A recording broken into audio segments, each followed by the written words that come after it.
Alright folks, what I'm going to do here is just give a quick run through of what I've got working so far and just show it in action. I suppose a general disclaimer of course is that all my graphical assets are of course just shamelessly ripped from Capcom games, so it's all just there to show the engine working, so yeah. Well, okay, let's just get into it then. So simple enough character select screen, so it's just a grid populated from an array that comes all out of XML. So just got the standard two poster boys of fighting games thrown in here now. I've got support in for a timer here as well that just obviously auto locks both players into whatever they've highlighted at the time it runs out. But I haven't bothered with it in here since that's pretty archaic and no game actually needs that now anyway. There's anything else here. Also, yeah, the sound effects here. So those are literally the only sound effects in it at the minute. So they're really just there just to make sure that it works. It does. So I'll just pick away and get in here. So just first screen's near enough the same thing. Just passes it through and you get into the game. So what we've got here to talk about, right? So we've got HUD elements, I suppose. We've got again timer ticking away up there. So again, when it hits 0, just whoever's got the most life left gets the round, and it continues on the guy with the life bars. And over on the left you can see we've got an input display. So just standard issue you get in training mode in any fighting game made in like the last 20 years. But there you go, that, so you can see it just showing a nice wee record of everything I'm pressing. And of course I've got an input buffer in there as well for doing any sort of special moves and such. So you really want to throw a fireball, or a forward punch, bam, there it is. So you can see that from there. What else I want to talk about here? Obviously there was the little pre-fight sequence just where your intro animations and such would normally go, so just have your controls disabled for a wee while until it starts.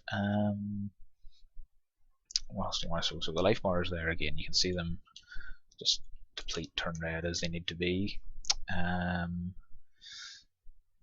What have we got here? I've got a debug mode here, so I'll just quickly switch that on. I've got a simple FPS timer, camera position stuff. I used to have some extra stuff displayed for each character as well, but at the minute it just gets in the way. So the real important thing for it is just showing the hitboxes. So you can see each character's origin, and the blue box then is of course where they're vulnerable to being hit, which is separate from where their presence is in the world. So you can see obviously you can push the other character around, which looks silly, but it's standard issue in every fighting game ever. I'm about to get time out here. So time over, bam, player 1 gets the win because he's the most life. Continues on. So as well, whenever you start throwing out attacks, you can see the red boxes representing where the actual hit is. So hitboxes are fairly silly at the minute. I've just put in whatever looks vaguely correct just to get things working. And you've got all the standard movement here, so you can move and you can jump and you can crouch, whatever, and you've got your usual selection of normals that I'm throwing out. Special moves as well. The input buffer I'm using at the minute is fairly strict, so you have to be quite on the ball to get your uppercuts out. And you can see as well, obviously, the different hit reactions. So just one standard animation for that. If he's crouching, he's got a different one there. He can be launched in the air and then just get up from that and actually get an uppercut. And he can be just swept into a hard knockdown. You've got the classic Tatsu and all of its silliness. Again, I've got player 2 set up for keyboard, so I do all that there. So at the minute, I have a very rudimentary assignment of the controller. So at the minute, just when it loads up, player 1 gets the pad if it's in, player 2 gets the keyboard, and if there's nothing, then just everyone gets a keyboard. So obviously I'll need to update that and get it all set up nice for if you press the start first, gets put in each index and whatnot.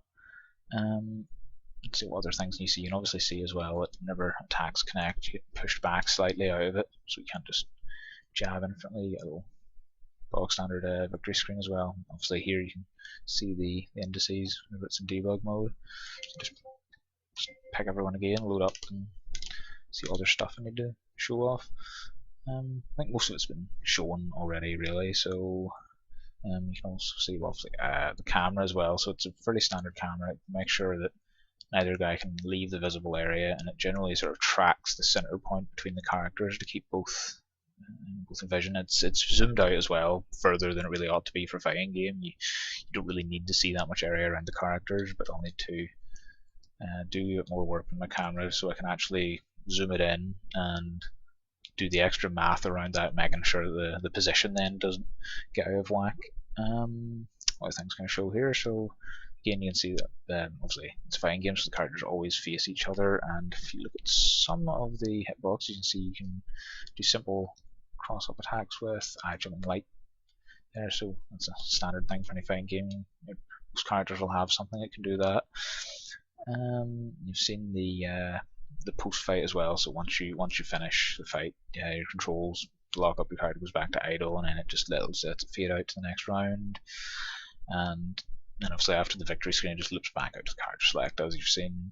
So you've just got a very, very bog standard game there. I think that's most things there. So obviously most of the standard stuff you're going to want to do in a fighting game, there's a lot of stuff that's there to go, so you need blocking and throws and things like that.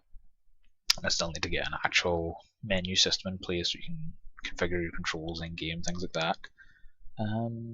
But that should be it. I suppose there's one other hit reaction I haven't shown, is the air reset. Get one. Oh, can get one before the round ended. There's one other little thing you've got as well. So if you get hit out of the air, you just do a little fall back and flip round. Animation doesn't look great at the minute, but it's there. I think that's about it. I think so. Yeah.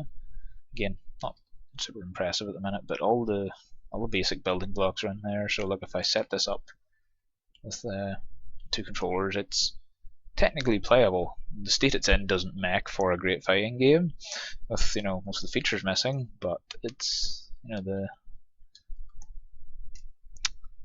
building blocks are there. So yeah,